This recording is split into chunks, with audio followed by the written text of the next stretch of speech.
How's it going?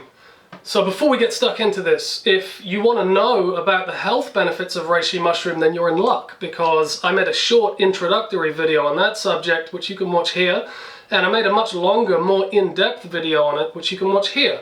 But for now, we can just say that reishi is a supreme adaptogen with a wealth of incredible health benefits. And amongst many other things, the tea is one of the best immune system tonics that we could take.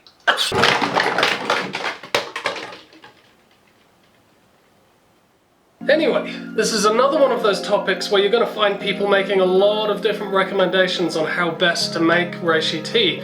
You know, do we steep it for 10 minutes? Do we simmer it for half an hour? Do we boil it for 2 whole days? What's best? Well, I'm afraid if you're using reishi as a whole mushroom or the sliced mushroom, or you're using the raw unextracted powder, then steeping it for a short while isn't going to achieve anything at all.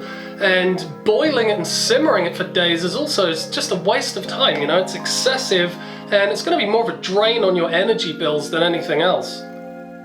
So when making reishi mushroom tea, you can of course use the whole mushroom, but I prefer using the sliced mushroom because it has a lot more surface area, so it's going to be able to extract into the hot water more easily. You can of course use the dried raw reishi powder, because that's obviously going to have the most surface area, but it doesn't really cook that much quicker than this, and obviously it takes a little bit more effort to strain it off thoroughly when you're finished with it. And of course, if you've wild harvested the mushroom yourself, you're first of all going to need to dry it, and then you can like wrap it up in a bag or in a big thick cloth or something like that, and just hammer the crap out of it to break it up into smaller pieces, so again there's more surface area and it's going to be easier to extract from. But what some people do is they dry it and then they saw it, you know, so you can get these kind of slices together. So drying it and slicing it, I think, is probably the easiest way to use it and store it. So I've got some organic, wood-grown, pre-sliced reishi here for my ultimate convenience. Now, the amount of this that you're going to use in relation to the amount of water that you're going to use, it's really up to you. It doesn't need to be too specific. You do not need to get too anal about the ratios between these things. Plus, you know, if somebody's in dire need of immune support, they're welcome to use a much higher dose. But, you know, for those of you that are real sticklers for ratios and figures and all that kind of stuff, I'm going to make a gallon of tea in this pot here, and I find that using about 30 to 35 grams of this dried sliced reishi in that amount of water, it creates a nice full-bodied tea.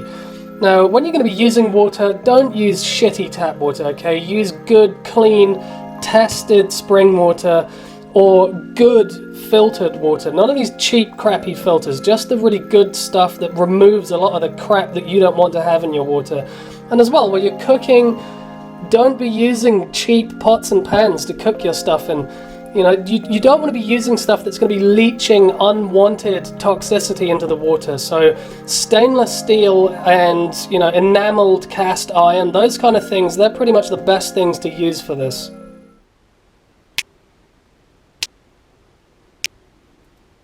Now remember, mushrooms like this have a lot of chitin. Now chitin is a tough fibrous polysaccharide that mushroom cell walls are made out of, and hard wood-like polypores like reishi, they have a lot of chitin. Now all of the medicine is contained within the mushroom cell walls, so if we want to gain access to the medicine, we have to break down the cell walls by denaturing the chitin. And how do we do that?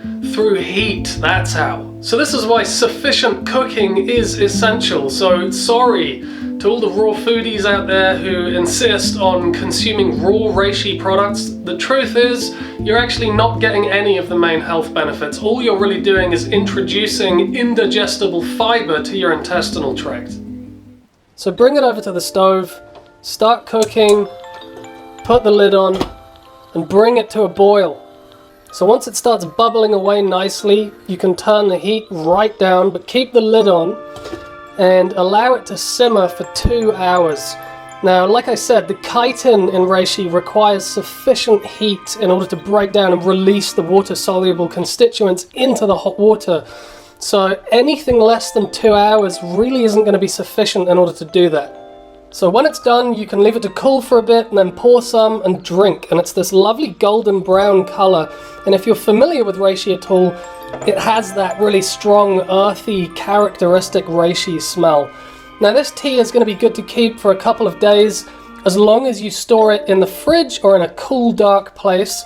And you store it in an airtight glass jar, like a mason jar or a Kilner jar or that sort of thing. Definitely don't use plastic because that's really not the best for your endocrine system. It's going to leach estrogen mimicking compounds into the tea.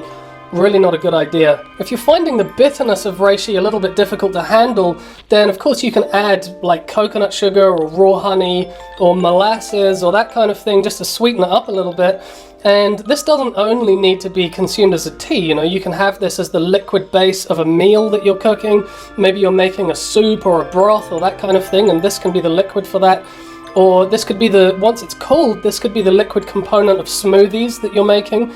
Or it could also be the hot water that goes into making your coffee or something like that, because the adaptogenic nature and kidney adrenal nourishment of reishi is a very excellent way of counterbalancing the adrenal burnout that can be caused from caffeine. So if you're gonna drink coffee, including reishi with your coffee is a much more strategic way of doing that.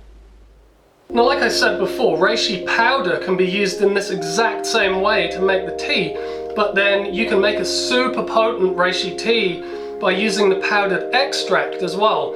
Now, reishi powder and powdered extract are not the same product at all.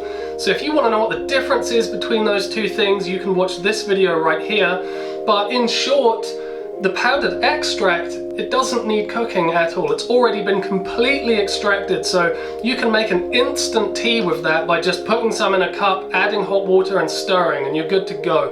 Plus, if you get a really good extract, it's going to be a dual extract, combining both the hot water and ethanolic extractions together, so that's going to provide you with the full spectrum of what reishi has to offer. Anyway, that's pretty much it. That's the simplest way of making the best reishi mushroom tea at home.